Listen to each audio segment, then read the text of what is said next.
السلام عليكم ورحمة الله، عاملين ايه؟ يا رب تكونوا بخير دايما.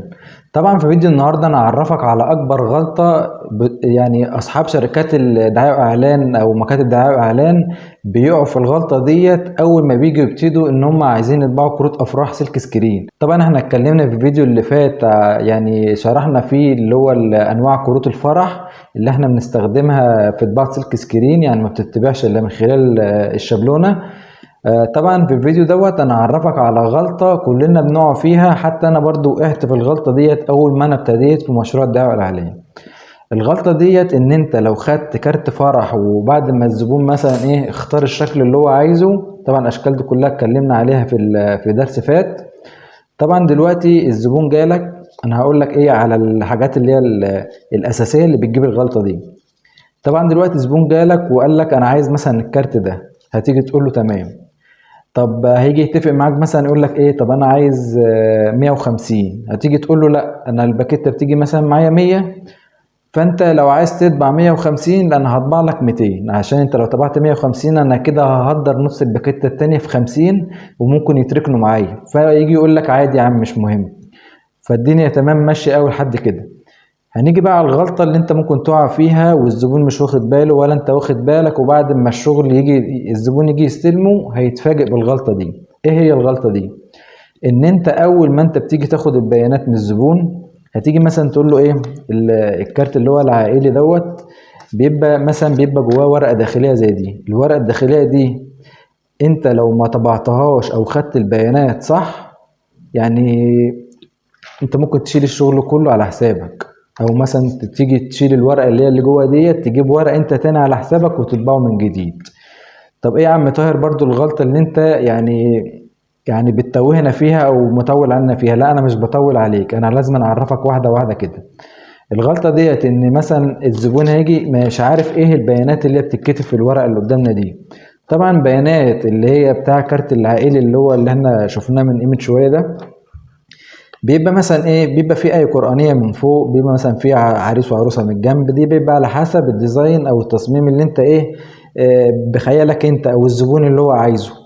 بس طبعا ما يجيش زبون يجي يقول لك انا عايز اعمل الكارت دوت لون واحد مثلا عن طريق الشاشة الحرارية اللي هي في شغل بقى سلك سكرين، ويجي يقول لك انا عايز حاجه احط الصوره بتاعتي. لا، ما اقول له ما ينفعش، عشان الشغل دوت ما بينفعش الا مثلا يتبقى منه لون او اتنين لون. ولو عايز منك صوره او الوان او يعني في صور بقى اللي هي شغل الالوان والكلام ده كله، انت ممكن تطبعه مثلا اوفيس او ممكن تطبعه ديجيتال، دي التكلفه تانية خالص. بس طبعا كل شغلنا دلوقتي او كل كلامنا عن الشغل اللي هو قدامنا دوت اللي هو شغل الذهبي بقى. الذهبي دوت مفيش مكنه ليزر اصلا بتطلع الذهب اللي هو قدامنا ده، بتطلع لك لون بني تمام. انا لو معايا ورقه دلوقتي كنت وريتها لكم. فطبعا اهم حاجه البيانات الموجوده قبل ما تيجي تطبع الكارت ده. طبعا انت بتتاكد من البيانات يعني بدقه تمام، وبتيجي تكتب البيانات قدام الزبون. كل طبعا مثلا بيبقى مثلا ابو العروسه ابو العريس مثلا كريمه الاول اذا كان نجل التاني او نجل الاول. كل الكلام ده طبعا انتوا عارفينه، وانا برضو يعني في ناس مش عارفه الكلام دوت. انا في فيديو هعمله بالكلام ده. وطبعا طريقة التصميم دي كلها يعني حاجة سهلة جدا، بس طبعا في ناس طلبتها مني، بس انا يعني بيبقى ورايا شغل مثلا بيبقى في ناس طالبة برضو منه فيديوهات، فانا بس عشان الوقت معايا. فالغلطة دلوقتي اللي احنا بنتكلم عليها ان انت لو كتبت كلمة غلط بعد ما بتيجي تطبع الكارت ده، لو كتبت كلمة غلط او كلام غلط بعد ما طبعت الكارت، كده يعتبر الكارت باظ ومش هينفع ان انت تعيد عليه تاني. فانت تتأكد من البيانات اللي انت بتاخدها من الزبون واكتبها مرة يعني في ورقة خارجية كده، مثلا اذا كانت نوتة فاضية اهيت، اكتب قدامه كده البيانات اللي هو عايزها. يعني مثلا انت عرفه برضه، يعني مثلا تقول له اسم والد العريس اسم والد العروسه خليك معاه واحده واحده كده، وخلي ورقه معاك تيست كده عرفه اللي بيتكتب في الورقه. وبعد ما انت تكتب البيانات اللي هو عايزها تحاول تراجع معاه مره واتنين. يعني ليه بقى تراجع معاه مره واتنين؟ انا في بدايتي لما بدات ان انا اخد البيانات من الزبون، وممكن مثلا اسمع كلمه غلط من الزبون، اذا مثلا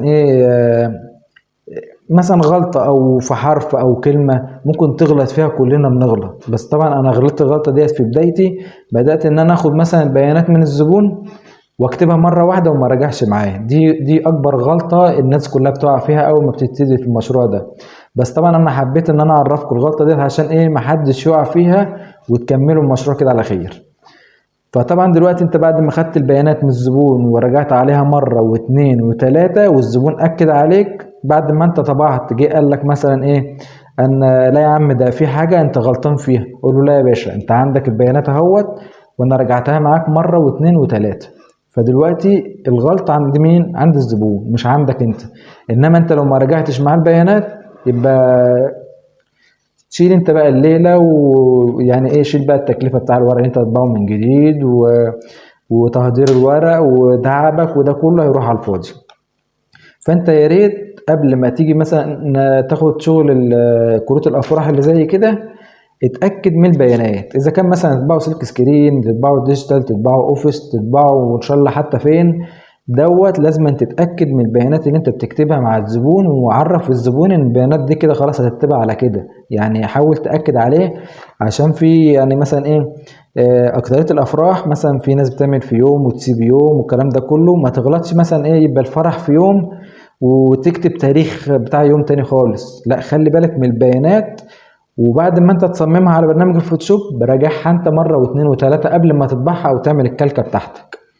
طبعا احنا كده عرفنا قبل ما بتيجي تاخد شغل كروت الافراح تحاول تاكد مع الزبون مره واثنين وثلاثه شغل البيانات اللي هو ايه اللي هو طالبها او اللي هو عاوزها، وتخلي معاك ورقه تيست تعرفه الدنيا ماشيه ازاي وايه اللي بيتكتب في الورقه. وبكده احنا عرفنا يعني ايه الغلطه اللي الناس كلها بتقع فيها اول ما بتبتدي في مشروع الدعايه واعلان. وبكده هنكون خلصنا درس النهارده، وانتظروني في الفيديوهات اللي جايه باذن الله، عشان ابتدي ان انا اعلمكم الكروت دي بتتبع ازاي واحده بواحده كده، عشان ايه الناس اللي هي لسه مبتدئه. ولو انت لسه جديد في القناه ما تنساش تشترك في القناه وتفعل زر الجرس عشان يوصل لك كل جديد. كان معكم طه رمضان، والسلام عليكم ورحمه الله وبركاته.